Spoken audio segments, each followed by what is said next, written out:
Most undergraduate research methods courses teach statistics in a recipe kind of format. You learn a range of different statistical tests to cover different situations and different study designs. However, rarely do you get to learn the underpinning workhorse or the underpinning statistical model that ties all of these different statistical tests together. So that's what we're going to start with in these short videos. This is known as the general linear model.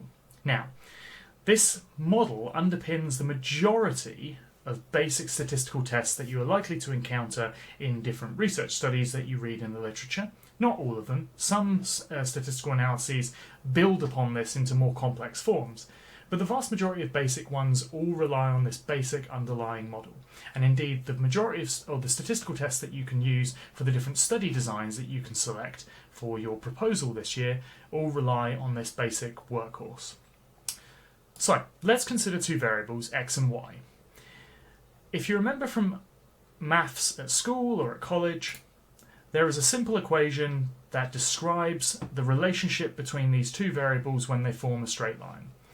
So, you'll see the equation here, y equals a times x plus b. Now what does this mean? So we have some constant called b, and we have some variable that is multiplied by x. And these are what refer to the point at which the line intersects the y-axis, and the multiplier, or the rate at which y increases for every incremental increase in x. This is otherwise known as the intercept and the slope of the line. The point at which the line intercepts the y-axis, and the slope, i.e. how much the line increases or how much y increases as x increases. Now, in mathematics, this is a simple deterministic equation. So as long as we know the value of x, from this we can determine the value of y.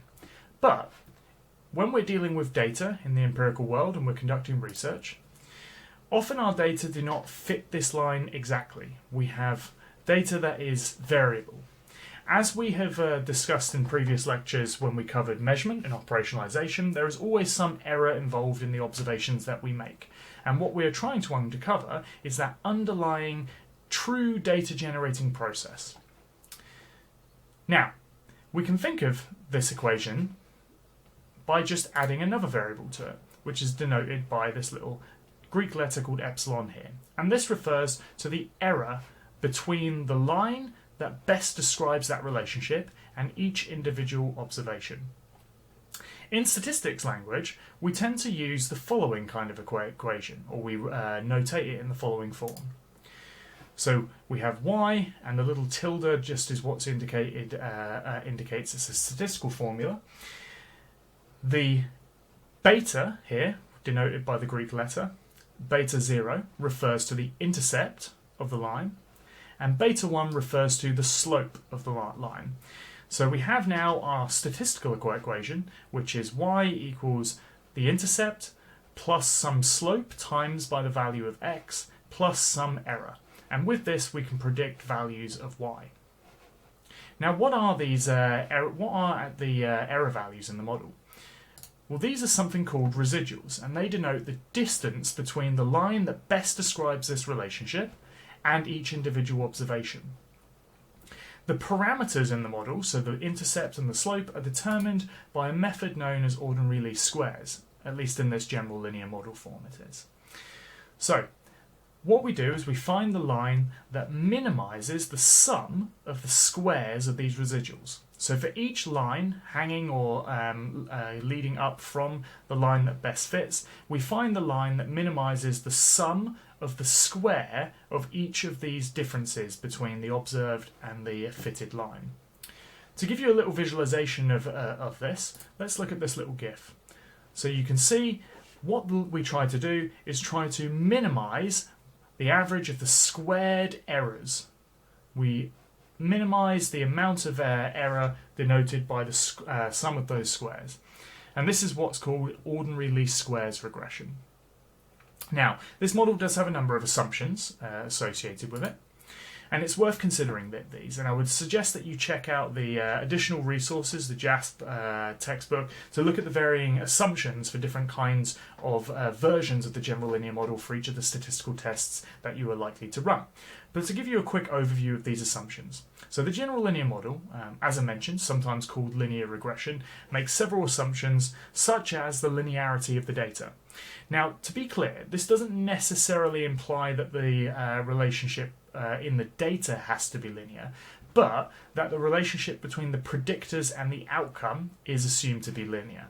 So we can, in fact, use linear models to model non-linear relationships, which sounds somewhat counterintuitive, but as long as we can have some linear sum of different predictors to predict our outcome y, then it is considered to be linear.